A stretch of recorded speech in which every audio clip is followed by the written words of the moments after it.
Hello, everyone. Dr. Mike Sabback here from Charleston, and so great to be associated with the Blessing Place Prayer Ministry, the folks at the Blessing Place. So when I got an opportunity to give my testimony about blessing prayer, it was an honor for me to do that. So that's what this is going to be about right now. This has to do with my youngest son, who's not so young. He's in his 40s, and he's been trying to get married. He and his fiance had been in an 8-year relationship, and it seemed like they just couldn't seem to tie the knot. So they had planned a wedding in Puerto Rico, and then there was a hurricane, and they planned another wedding, and there was an earthquake, and then there was a virus, and et cetera, et cetera. So the beginning of 2021, I sat down with them and said, I think this is the year, guys, that you're going to tie the knot, and I want to help you do that. My wife, Jean, and I both encouraged them.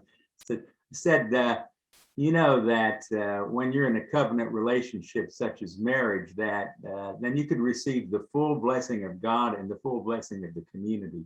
So it's really important, and I know as much as you two love each other, that it's time for you to receive that full blessing. So, and they agreed.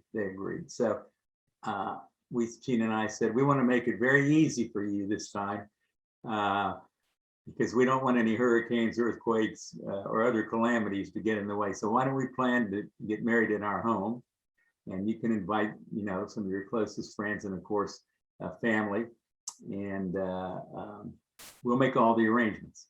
So that they were on board with that, and then, but as the time got closer, I began to be a bit concerned about who was going to conduct the ceremony, because they're not affiliated with people that would normally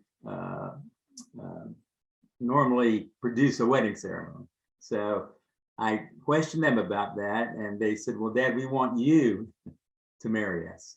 Well, at the time, I was not a licensed pastor, but I did some research, and I did get a license, a pastor's license, at least for legal purposes. So once that was established, and the fact that the wedding was going to be in our home, this last August is when it happened, I talked to them about being in covenant and what that meant, and I encouraged them to write some wedding vows that would be meaningful to them.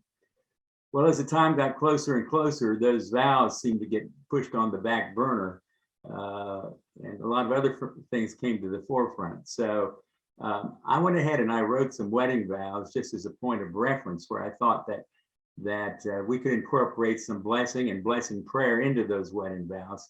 And I wrote it up, and I said, now let's sit down and go over these vows, and then we can make some changes that you would like.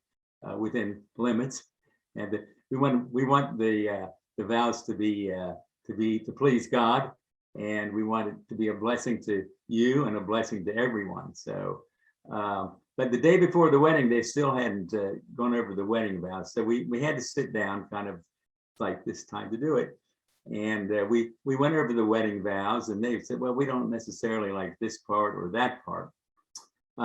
It was my own intention, however, to make it a time of blessing, not only for the couple, but also for everyone in attendance. So I said, well, if you want to change some things, then you can email me those changes, but they have to be emailed by 3:00 of the day of the wedding. The wedding was going to be at 5, so that I can incorporate those changes in the vows. The 3:00 came and went, and there were no emails. So at 5:00, I had printed up the vows, one copy for each of them and one copy for me. And the wedding ceremony went on. And I led them through the covenant of marriage in the eyes of God. And I also encouraged everyone in attendance, there were about 40 people, friends and family in attendance, to renew their marriage vows and commitments as we were going through the vows. And I thought that would bless people. At the end of the ceremony, we pronounced them husband and wife, and I had them turn to the assembled guests, and I blessed them. I blessed them with the number 6 blessing. I put my one hand on each one of them, and I said, May the Lord bless you and keep you. May the Lord make his face shine upon you and be gracious to you. May the Lord lift up his countenance to you and give you peace, in the name of the Father, Son, and Holy Spirit. And then I said, and this just kind of flowed. This was kind of just flowed out of me. I know the Holy Spirit was prompting me to do this. I said to my son and my daughter-in-law, I said, put one hand on each of my shoulders, and then we're going to stretch our arms out to the guests, and we're going to bless them now. And so we said, again, the Lord bless you and keep you. The Lord make his face shine upon you. The Lord lift his countenance upon you and give you peace. To all the assembled guests, and there were family members there. There were members of fractured families. There were divorced couples there that hadn't seen each other in years. And it was amazing when that was over and we had a little gathering in the yard, the peace that had just settled over the whole group, and people were coming up. Some people were in tears. It was really moving, and it was really powerful. So many of them said that was so powerful. It touched us, and it made us really rethink our relationships with one another, and they thanked me for that.